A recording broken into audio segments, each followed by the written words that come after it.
Hi sis! So, naghahanap kayo ng pang-gift para sa inyong mga anak or mga fur babies. So, itong ipapakita ko sa inyo dahil the best to for me. Dahil nagamit ito ng aking fur babies sa event. Oo. Dahil nga wala kaming kids dito, so halos lahat ng ipapakita ko sa inyo ay para sa aking mga fur babies. So, ito, mag-i-enjoy kayo dito. So, ayan. Sa itong electric butterfly wings, so ginamit to ng aking fur babies na si Penelope. So ito, matutuwa yung mga kids pag meron silang ganito, lalo na magpapasko at mag-New Year. Talagang napaka-colorful nitong ating butterfly wings. So ayan. So ito yung unang button. Meron siyang sounds.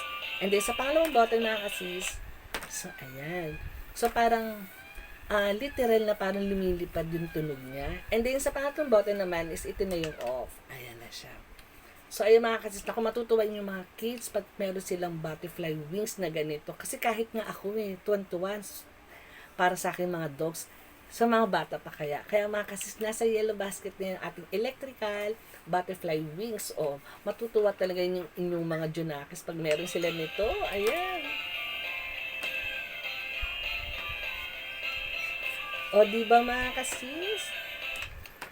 O, ayan. Kaya mga kasis, nasa yellow basket na yan mga kasis, yung ating electrical butterfly wings. Ayan o, ayan. Oo, tamang-tama to dahil magandang pangregalo sa mga bata. And then, colorful kayo pagdating ng New Year. Kaya mga kasis, nasa yellow basket na yan.